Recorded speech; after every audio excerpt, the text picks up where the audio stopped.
আল্লাহর সৃষ্টির হক নষ্ট করবেন না। বিভিন্ন স্তরের আল্লাহর মখলুক, মানুষ হোক অথবা অন্য অন্য আল্লাহর মখলুক হোক, সব কিছুর হক আমাদের সাথে সংশ্লিষ্ট রয়েছে। আমাদের ধারাবাহিক হকগুলি সম্পর্কে অনেকগুলি আলোচনা করেছি, আর দু একটা হয়তো বাকি আছে, ইনশাআল্লাহ তাআলা সেগুলিও পুরা করব। সুতরাং আজকের বিষয়বস্তু হচ্ছে আত্মপর্যালোচনা বা মুহাসাবাতুন নফস এ সম্পর্কে। এই মর্মে কোরআনে কারীমে বেশ কিছু আয়াত রয়েছে, রাসূলুল্লাহ সাল্লাল্লাহু আলাইহি ওয়াসাল্লামের হাদিস রয়েছে। সেগুলির আলোকে আজকের বিষয়টি সংক্ষেপে আমাদের সামনে পেশ করব। সূরা মুজাদালার একটি আয়াত, আয়াত নম্বর 6, রব্বুল আলামিন ইরশাদ করেছেন, ইয়াউমা ইয়াবআসুহুমুল্লাহু জামিআন। স্মরণ করো সেই দিবসকে, মহাদিবস, কিয়ামতের দিন, যেদিন তোমাদেরকে আল্লাহ পুনরুত্থিত করবেন, উঠাবেন। কোথা থেকে? মাটি থেকে, ভূগর্ভ থেকে, জমিন থেকে। জমিন ফেটে উঠবে আর হাসরের মাঠে একত্রিত হবে, কিয়ামত কায়েম হবে।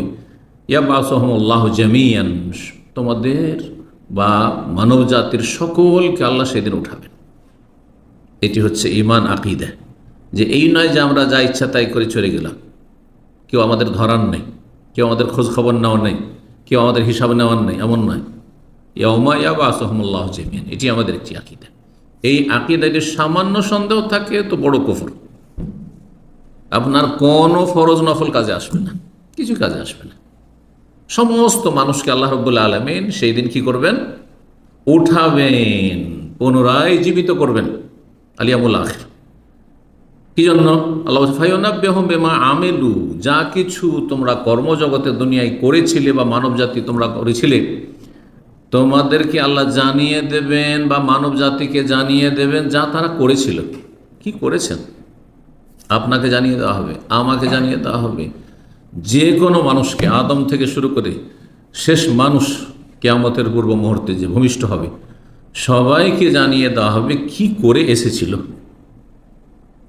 জি, মহান আল্লাহ আরো বলছেন, আহসাহুল্লাহ, আল্লাহ এক একটি গণনা করে রেখেছেন। এক একটি কর্মকাণ্ড, আমল, ভালো মন্দ, নেকি গুনাহ, সৎ অসৎ, যা কিছু করেছেন আপনি, আহসাহুল্লাহ, আল্লাহ সেগুলিকে গণনা করে রেখেছেন। আল্লাহর কাছে সেসব পরিসংখ্যান আছে।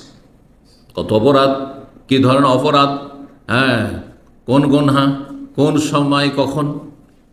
আহসাহুল্লাহ, আল্লাহ সেগুলি গণনা করে রেখেছেন, সংরক্ষণ করে রেখেছেন। ওয়ানাসুহু, কিন্তু মানুষ এত হতভাগা, নিজের অপরাধ করে নিজে ভুলে গেছে। আল্লাহ